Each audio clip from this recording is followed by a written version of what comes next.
Hello dear students, today we will understand the structure, physical properties, preparation method of cyanides and isocyanides. So what is a cyanide basically?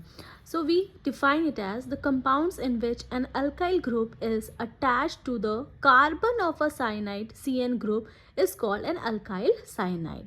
Okay, and we write the formula of alkyl cyanide as RCN, where R is the alkyl group. It can be methyl, ethyl, propyl and so on.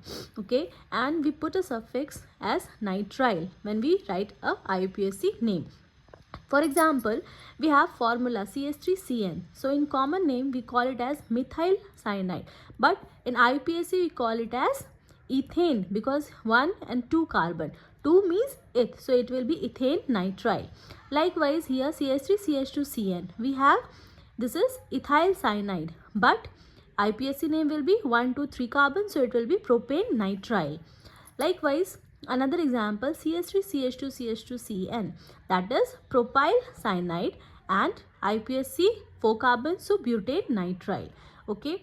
Similarly, when we write what is an isocyanide? The compounds in which an alkyl group is attached to the nitrogen.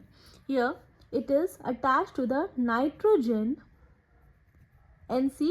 Nitrogen group are called alkyl isocyanide, and the formula can be written as RNC. Okay, so here nitrogen is attached to alkyl group, whereas in cyanide the alkyl group is attached to the carbon. Okay, so suffix here used will be isonitrile and IUPAC will be alkyl isonitrile. Okay, so let us see the example. Formula CH3CN, common name will be 1 carbon, that is methyl isocyanide, and IUPAC name will be methyl isonitrile. Likewise, this is ethane 2 carbon, so ethyl isocyanide, and this will be ethyl isonitrile. Again propyl isocyanide, propyl isonitrile. Okay, so this is how we name the group cyanide and isocyanide. Now coming to the structure. First of all, let us understand the Lewis dot structure of a cyanide. So cyanide here, carbon is having 4 valence electron and nitrogen is having 5 valence electron. Okay, so total of 9 valence electron, plus it is having a negative sign, that means 1 more electron, so total it has a 10 electron. Now coming to the structure of cyanide, CN. Okay, so CN, first we need to balance, see the octet formation, whether they are completing both the carbon and nitrogen, they both should get 8 electrons. Okay, now first of all, if we try to give 1 carbon, suppose we are giving 1 carbon nitrogen, the bond between carbon and nitrogen, so 2 electron will make up what? Okay, total 10 electron, so 2 electrons are taken, rest is 8 electron. Now if 8 electrons are distributed in between these two atoms, then suppose I am giving 1, 2, 3, 4, 5, 6. Okay, 6 electron to nitrogen. Now if we see for nitrogen, it's all octet, 1, 2, 3, 4, 5, 6, 7 and 8, it is complete. But looking at the carbon, we can clearly see it has not completed the octet. Okay, so total 6, here 7 and 8. So this will not be correct. We have to satisfy both carbon and nitrogen. So if we change this, suppose we shift this 2 electron here and this 2 electron here, so we will get a arrangement something like this. There will be 3 electron donation sharing between carbon and nitrogen in such a way that both the nitrogen and carbon, they get 8 electrons each, thus completing their octet. So this is the Lewis dot structure for cyanide. Okay, now if we attach the cyanide, if we are talking about alkyl cyanide or alkyl isocyanide, we can attach a carbon group, so there will be, this is the structure for cyanide, and again if we move on to carbon, so again there will be electron. Carbon is having 4 electron, 1, 2, 3 and 4, and 3 hydrogens are attached here and 1 carbon is attached this side. So this is the structure of cyanide. Likewise isocyanide, here alkyl group will be attached to the nitrogen group. Okay, now next is we have the preparation of cyanide. Preparation of cyanide can be done in 3 ways. Okay, First of all, from alkyl halides, we have already studied this in haloalkanes. Okay, so this is alkyl bromide. When we treat it with KCN, what will happen?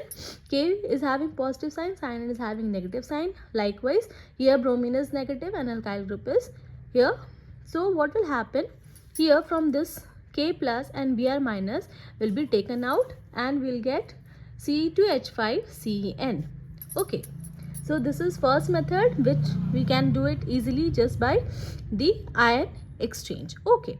Then from amide, if you treat a amide group, what is amide group? RCONH2. This is the amide group. If you heat amide in the presence of phosphorus pentoxide, what will happen? Here you will get the carbonyl group is here. What is happening when you heat it? Water is removed from this and you'll get a cyanide. Okay. For example, if you treat benzenamide by heating it in the presence of phosphorus pentoxide, you'll get phenyl cyanide and water will be removed. The third method is from aldooximes.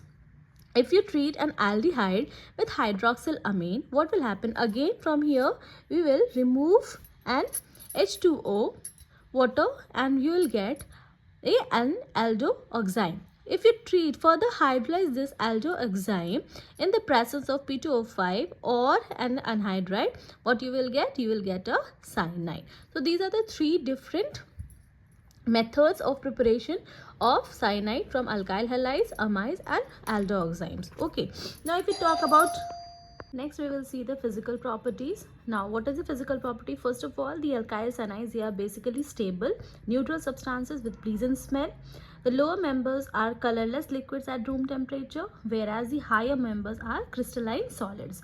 They are less poisonous if we compare them from hydrogen cyanide, whereas the lower members, they are slightly soluble because they can do hydrogen bonding with water. Okay, whereas the higher cyanides slightly soluble, but all the cyanides are soluble in organic solvent. So these are the physical properties, very simple and easy to understand.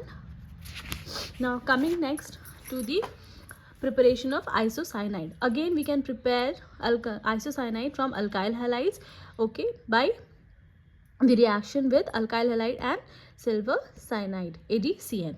Now what happens here in this case? If you take AgCN, it is not, in the previous case if you are talking about KBr, it was ionic, KCN it was ionic, but here in this case KCN was AgCN is in the covalent form. Okay, so only what will happen? Ag plus Cn minus, here alkyl halide. So what we can see, we will get an isocyanide okay, plus AgI will be removed. If we are taking example for C2H5 ethyl iodide plus silver cyanide, when you treat it, we will get, because AgCN is more reactive, okay, so it is going to remove the iodide from the reaction. Next is from amines, which is a carbolamine reaction, very important. Now if we take a 1 degree amine and treat with CaCl3 and a base KOH, what will happen? We will get a isocyanide plus KCl plus water. Another example, if you take it an aniline and treat with CaCl3 or KOH, you will get phenyl isocyanide. Very easy reactions, only two reactions, alkyl halides and from amines. Now if we talk about physical properties, alkyl isocyanides, they are colorless liquids, highly unpleasant with smelling liquid. They are insoluble in water because of the absence of hydrogen bonds, but they are soluble in the organic solvents. They have lower boiling point and they're highly poisonous than the cyanides. Okay, so overall this is all about the cyanide and the isocyanide. Thank you.